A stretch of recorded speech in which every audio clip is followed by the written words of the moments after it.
Buen día, hermanos y hermanas de la parroquia Nuestra Señora de los Ángeles. Mi nombre es Luz María y pertenezco a la Pastoral Juvenil. Este día le vamos a dar continuidad a los temas que nos han venido compartiendo los hermanos del Ministerio de Catequesis.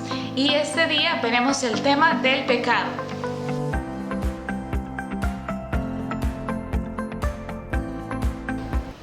Iniciaremos este momento de reflexión con una pequeña oración. En el nombre del Padre, del Hijo, del Espíritu Santo. Amén.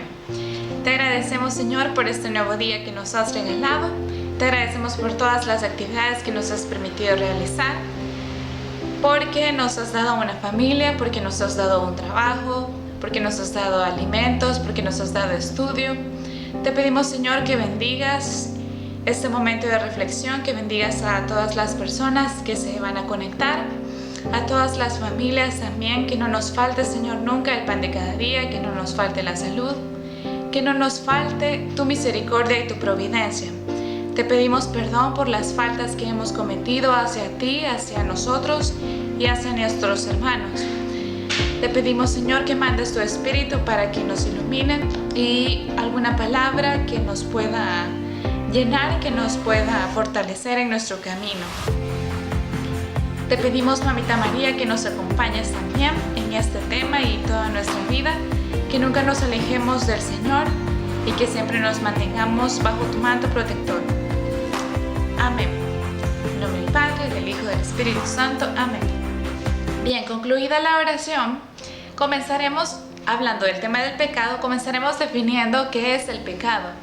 Según el Catecismo de la Iglesia Católica, el pecado es aquella falta contra la razón, la verdad y la conciencia recta. Es toda falta cometida en contra de Dios y contra de nuestro prójimo, en virtud de su ley sagrada. Es decir, que el pecado es todo aquello que nos separa del amor de Dios, todo aquello que nos separa de la gracia divina.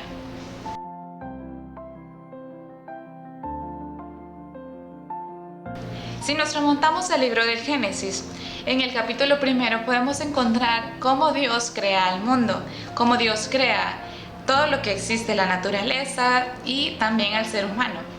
En este contexto, Dios establece un orden para que las cosas funcionen correctamente. En el comienzo de todo, Dios creó el cielo y la tierra. La Biblia nos relata que al principio solo existía Dios, y para que otros seres compartieran también de su existencia es que Dios crea al mundo. Dios crea la naturaleza, Dios crea al ser humano y todo lo que nos rodea. Después de crear toda la naturaleza y todo lo que nos rodea, Dios crea al ser humano. Mediante el alma, el ser humano se parece a Dios. El ser humano tiene algo de Dios dentro de sí. Es algo que no comparten, por ejemplo, los animales o las demás cosas. Es algo que lo hace semejante a Dios. Por lo tanto, el orden establecido por Dios era el siguiente. En primer lugar estaba el Dios creador, el Dios providente de las demás cosas. En segundo lugar estaba el ser humano como administrador de los bienes del Señor. Y en tercer lugar estaba los animales, la creación y las demás cosas que nos rodean. ¿Qué es lo que sucede? Es que el ser humano busca ser como Dios y es la primera tentación del ser humano. El ser humano, al estar en el paraíso rodeado de todo lo que necesitaba para poder subsistir, a pesar de eso busca ser como Dios, es decir, busca establecer lo que es conveniente para él mismo, lo que es bueno y lo que es malo. Pero la serpiente le dijo a la mujer: «No es cierto, no morirán. Dios sabe muy bien que cuando ustedes coman del fruto de ese árbol, podrán saber lo que es bueno y lo que es malo, y entonces serán como Dios». En lugar de obedecer a Dios, el ser humano es tentado por el enemigo, debido a que el enemigo quiere que sea tan infeliz como él. No le permite que disfrute, que goce de la felicidad que Dios le da, sino que a través de un engaño es que el ser humano se rebela en contra de Dios. En el capítulo 3 del libro de Génesis nos revela cuál es la estrategia utilizada por el demonio para tentar al ser humano y para que éste se rebele en contra de la ley de Dios. El demonio confunde al ser humano con tal de alejarlo de Dios y hacerlo tan infeliz como él. le tienda una trampa diciéndole que si come del fruto que Dios les había prohibido, serían exactamente como dioses y ellos tendrían completa libertad sobre sí mismos. El enemigo desprestigia el orden establecido por Dios como un orden absurdo. Esto nos pasa muchas veces en nosotros, que escuchamos comentarios de mucha gente que nos dice: ¿por qué seguimos en la iglesia? ¿Por qué si seguimos en la iglesia no cambiamos? Seguimos siendo los mismos. Este tipo de comentarios es la tentación que nos ofrece el enemigo con tal de alejarnos de Dios, que nos empecemos a cuestionar realmente si vale la pena o no seguir el mandato de Cristo. Escuchamos comentarios como: ¿para qué seguir la iglesia? ¿Para qué seguir a Dios? ¿Para qué seguir yendo a nuestra comunidad? Por ejemplo, el engaño del enemigo es que nosotros podemos decidir lo que es bueno y lo que es malo, olvidando por completo la ley de Dios. Lo que dice el enemigo: ustedes serán como dioses, es la tentación de toda la vida del ser humano, tratar de ser superior.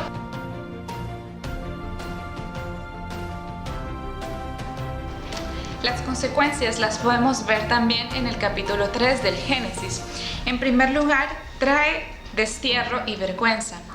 Y también pierden la gracia de la santidad original, siendo la consecuencia última del pecado la ausencia de la presencia viva de Dios. Ahora bien, ¿qué nos ofrece el Señor ante nuestra desobediencia? En primer lugar, buscar el encuentro con Dios. Buscar el encuentro con su presencia viva y reconocernos frágiles y necesitados de la gracia de Dios. En segundo lugar, la conversión, que es el cambio de vida. Es este proceso que seguramente nos llevará toda la vida para dejar el pecado. Y la tercera es la vida nueva en Jesús o la vida en abundancia. Ahora bien, el tema del pecado no termina ahí. La solución de Dios para nosotros respecto al pecado es Jesús y su misericordia. En la institución de la Eucaristía y Sacramento de Redención, el Señor pronuncia estas palabras: esta es mi sangre de la alianza, que va a ser derramada por muchos para remisión de los pecados. La acogida de la misericordia en nuestras vidas implica una confesión de nuestras faltas. Un proceso de conversión, por lo tanto, implica reconocer verdaderamente el pecado y tener ese propósito de dejarlo con la gracia de Dios. Dios envía a su Hijo único al mundo para redimirnos de nuestros pecados y de nuestras faltas, es decir, una nueva alianza. Con el sacrificio de Jesús en la cruz, se entrega por completo y nos da esa vida eterna. Pues Dios amó tanto al mundo que dio a su Hijo único, para que todo aquel que cree en Él no muera, sino que tenga vida eterna. Los invito, hermanos, a escuchar la siguiente alabanza.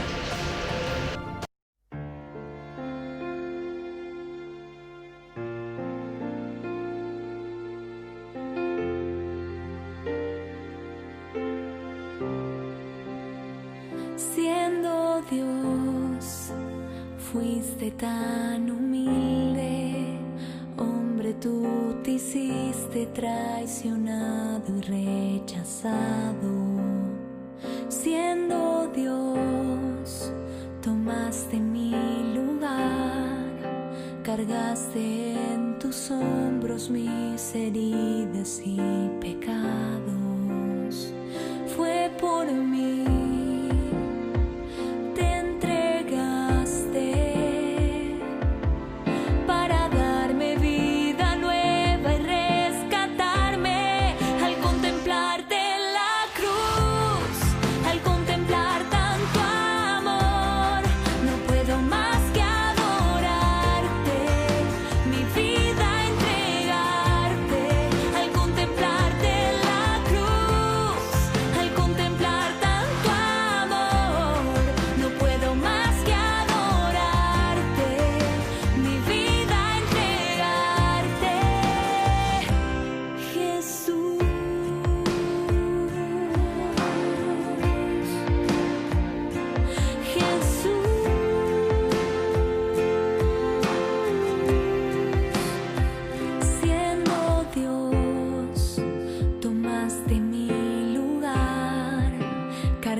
Mis heridas y pecados.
contemplarte en la cruz, al contemplar tanto amor, no puedo más que adorarte, mi vida entregarte, Jesús.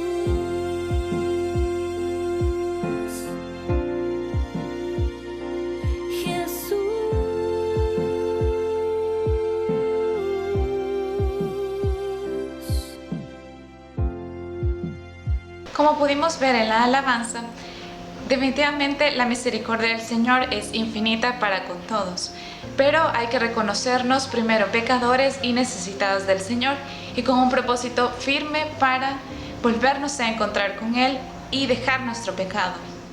Bueno, hermanos, ha sido un gusto compartir este pequeño tema con todos.